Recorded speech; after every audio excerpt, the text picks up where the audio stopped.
एक चमत्कारी बंदर का पंजा लोगों की 3 इच्छाएं पूरी कर सकता है, परंतु हर इच्छा पूरी होने पर पंजे की एक अंगुली मुड़ जाती है।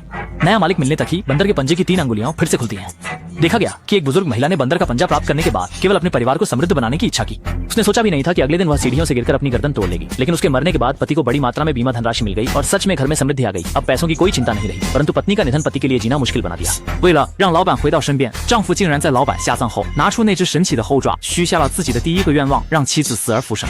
结果下一秒诡异的事情就发生了，家里的灯光突然开始不停闪， चमकने लगी। उसने अपनी पत्नी की पुकार की आवाज सुनी। हालांकि अजीब बात यह थी कि उसने घर के हर कोने को खोजा, लेकिन पत्नी को नहीं पाया। अगले कुछ दिनों में हर रात उसकी पत्नी की आवाज उसके कानों में गूंजती रही, लेकिन केवल आवाज सुनाई देती थी, व्यक्ति दिखाई नहीं देता था। उस रात बूढ़ा आदमी घर के श्मशान में काम कर रहा था, जब अचानक उसके पीछे का ताबूत अपने आप बंद हो गया। वह तुरंत आगे बढ़कर स्थिति की जांच करने लगा, लेकिन कोई असामान्यता नहीं पाई। पर जैसे ही वह मुड़कर पीछे देखता है, उसे अपनी मृत पत्नी की परछाई दिखाई देती है। जब बूढ़े आदमी को एहसास हुआ कि उसकी पत्नी अब शायद जीवित हो चुकी है, वह तुरंत गाड़ी चलाकर कब्रिस्तान गया और फावड़ा लेकर पत्नी की कब्र खोदने लगा।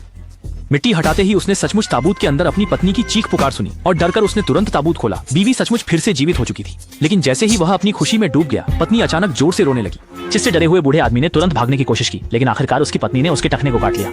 बहुत जाहिर है कि इस समय उसकी पत्नी एक डरावनी जॉम्बी बन चुकी थी। मजबूर होकर बूढ़े आदमी ने लोहे की फावड़ा उठाई और दर्द सहते हुए पत्नी की दोनों बाहें काट डाली और आखिरकार उसे फिर से कब्र में धकेल दिया। लेकिन उसे यह नहीं पता था कि यह सिर्फ उसकी पत्नी के कटे हाथ थे।